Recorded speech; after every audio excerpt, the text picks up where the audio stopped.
अस्सलाम वालेकुम दोस्तों, आप देख रहे हैं इम्तियाज़ गुल यूट्यूब। शुरू करते हैं बिलावल भुट्टो ज़रदारी से। उससे हमें कोई ज़ाती इख्तलाफ नहीं है। बेनज़ीर भुट्टो साहबा के साहबजादे हैं, हमारे बच्चों जैसा हैं।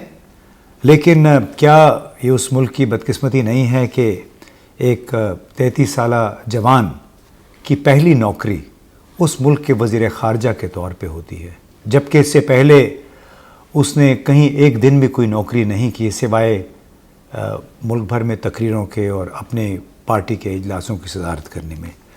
अब क्या ये बदकिस्मती नहीं है कि एक ऐसी पार्टी जिसमें शहरी रहमान, शाजिया मरी, नवीद कमर साहब, कमर जमा कायरा साहब, बड़े पढ़े लिखे तजर्बाकार लोग मौजूद हैं, क्या वज़ारत ख़ारजा का कलमदान सिर्फ भुट्टो घराने के लिए, ज़रदारी घराने के लिए रह गया था और वो इस तरह इसको लॉन्च करना चाहते थे? पड़ोस में देखें, भारत में राहुल गांधी को कोई ओहदा न मिल सका, बड़ी मुश्किल से कितने अरसे के बाद उसको कांग्रेस पार्टी में कोई नायब सदर का ओहदा दिया गया और बड़ी उसने स्ट्रगल की, यानी उसका फ़ायदा नहीं उठाया कि वो इंदिरा गांधी का पोता था या उसका वालिद जो है वो कभी वज़ीर आज़म रहा था।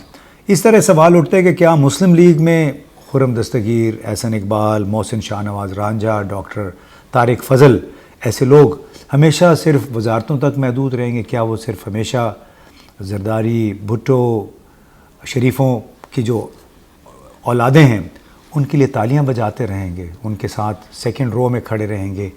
ये एक बदकिस्मती की बात है या नहीं, ये आप लोगों को इस पे गौर करना है। एक ऐसे निज़ाम में जिसकी बुनियाद झूठ और मुनाफ़क़त है, जो इस पे पल रहा है, और इसको पुराना पाकिस्तान भी कहते हैं। आपको याद होगा बिलावल भुट्टो ज़रदारी ने 10 अप्रैल को शहबाज शरीफ के बतौर वज़ीर आज़म इंतखाब के बाद जो तकरीर की, उसमें उन्होंने कहा कि वेलकम टू पुराना पाकिस्तान, यानी पुराने पाकिस्तान की तरफ आपको हम खुश आमदीद कहते हैं।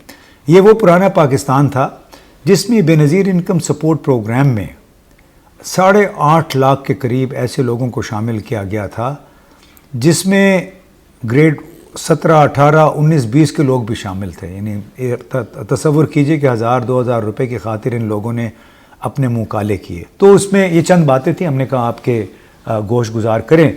दूसरी एक और बात, मौजूदा सूरत हाल में मौजूदा हुकूमत एक काफ़ी सारे झूठ का सहारा ले रही है और लोगों को बार बार ये बावर कराने की कोशिश की जा रही है कि पीटीआई के 3 साल और 7 महीने के दौर में मुल्क को बर्बाद कर दिया गया है। तो जनाब, वर्ल्ड बैंक की जो ताज़ा तरीन रिपोर्ट है उसमें कहा गया है कि पाकिस्तान ने गुज़श्ता 3 बरसों में 5% के हिसाब से तरक्की की है।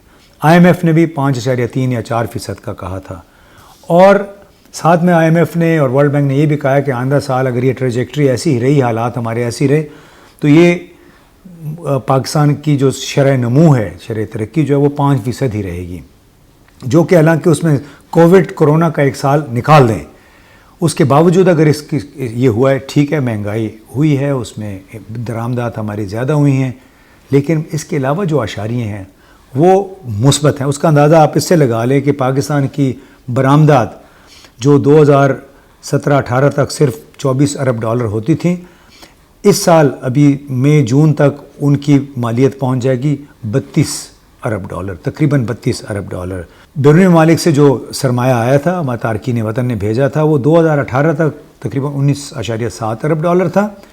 इस साल अब तक 31 अरब डॉलर आ चुके हैं गैर मुल्की तारकीन वतन की तरफ से।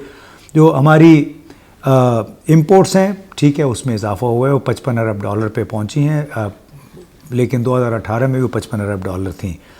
इसके साथ साथ रेवेन्यू कलेक्शन, जो टैक्स की मद में जितने पैसे इकट्ठे हुए हैं, वो हमारे 2018 में कोई 3.8 खरब थे। पीटीआई के पहले इस साल के पहले 9 महीनों के दौरान ये हो चुके 5.3 खरब रुपया जो है वो इकट्ठा हुआ है टैक्सों की मद में। रिज़र्व जो थे स्टेट बैंक ऑफ पाकिस्तान के, वो 8 ارب تھے 2018 میں جب پی ٹی آئی کی حکومت بننے سے پہلے تک، اور اس وقت جو ٹوٹل ذخائر پاکستان میں اسٹیٹ بینک کے پاس اور دوسرے بینکوں کے پاس ہیں وہ 17 ارب ڈالر سے بھی زیادہ ہیں۔